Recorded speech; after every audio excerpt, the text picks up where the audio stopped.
Tarih yaprakları 14 Nisan 1912'yi gösteriyordu.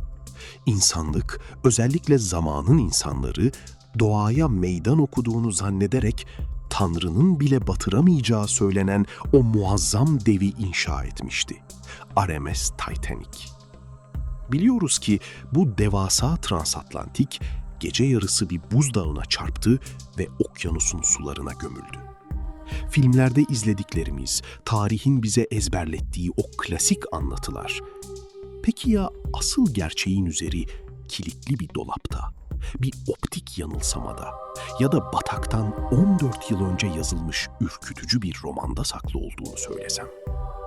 Çünkü Titanic'in batışı bir kaza değil, arkasında binlerce tonluk çeliğin bile saklayamadığı sırların olduğu kusursuz bir tesadüfler zinciriydi. Eğer hazırsanız o buzdağının ardındaki gizli perdeyi aralayalım ve o gece okyanusun dibine giden gerçekleri birlikte keşfedelim. Hazırsanız derine iniyoruz. Titanic faciası. Üzerinden 100 yıldan fazla süre geçmesine rağmen popüler kültürün ve tarih araştırmalarının merkezinde yer almaya devam ediyor. Filmlerden ve popüler anlatılardan bilinen ana hatların ötesinde, olayın arkasındaki pek çok az bilinen gerçek, trajik detay ve ilginç gizem şu başlıklar altında toplanabilir. 1. Kilidi unutulan dürbün ve 30 saniye kuralı. Kilitli dolap. Gözcülerin buzdağını daha erken fark etmesini sağlayacak dürbünlerin bulunduğu dolabın anahtarı, gemi Southampton'dan ayrılmadan önce yönetim kadrosunda yapılan son dakika görev değişimleri sırasında başka bir kaptana verilmiş ve bu anahtar unutulmuştur. Gözcüler o gece tamamen çıplak gözle çalışmak zorunda kalmıştır. Saniye hesapları.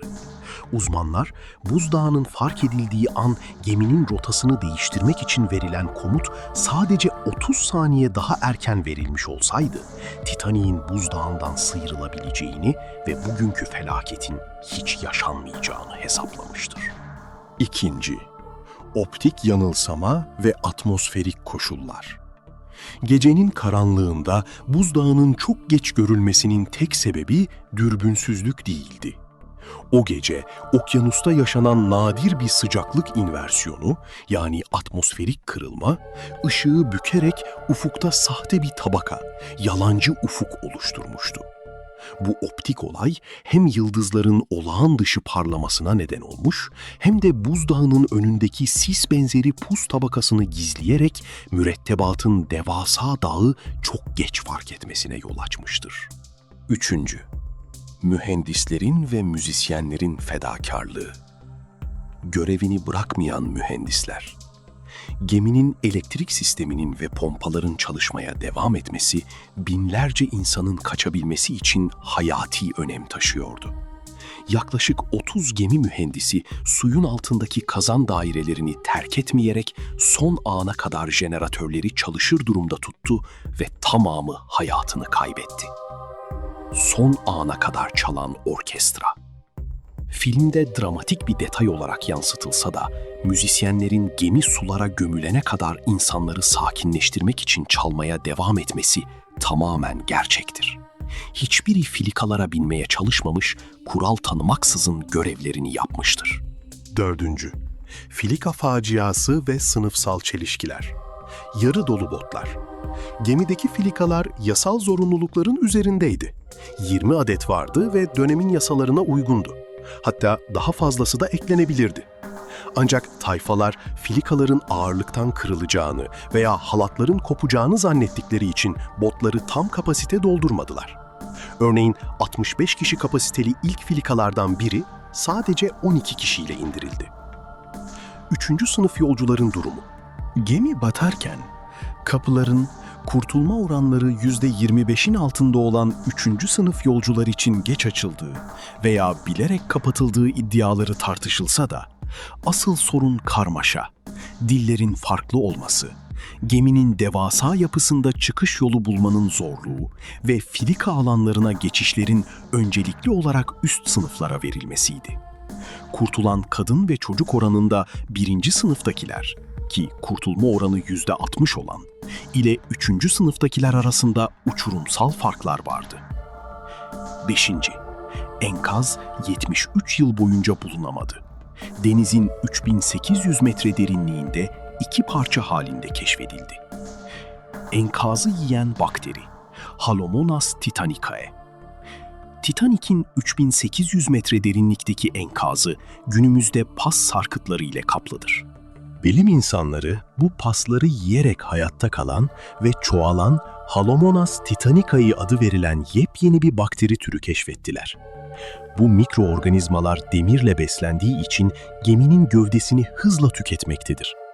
Araştırmalara göre Titanic enkazı önümüzdeki birkaç yıl içinde tamamen çöküp tarihe karışabilir.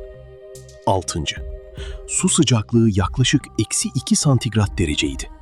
Denize düşenlerin çoğu 15-30 dakika içinde soğuktan hayatını kaybetti.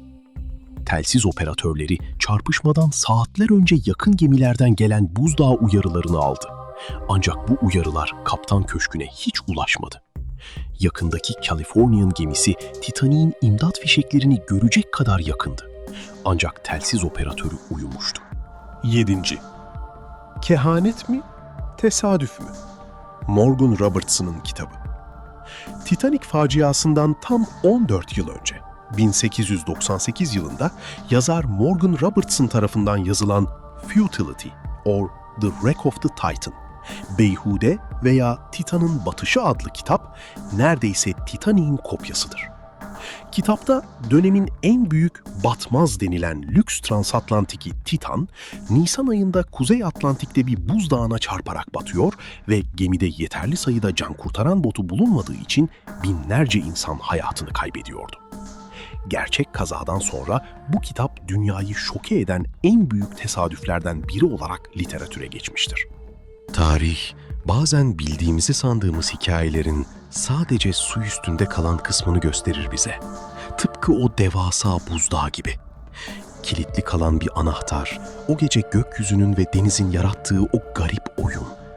Belki de Titanic sadece çeliğin değil, insan kibrinin de battığı yerdi.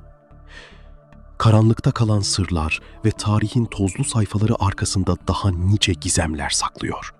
Bu yolculukta yalnız kalmamak ve zamanın akışını birlikte sorgulamak için Cosmic Soul Lab kanalına abone olmayı, bu videoyu beğenerek derinlerdeki sesimizi çoğaltmayı unutmayın.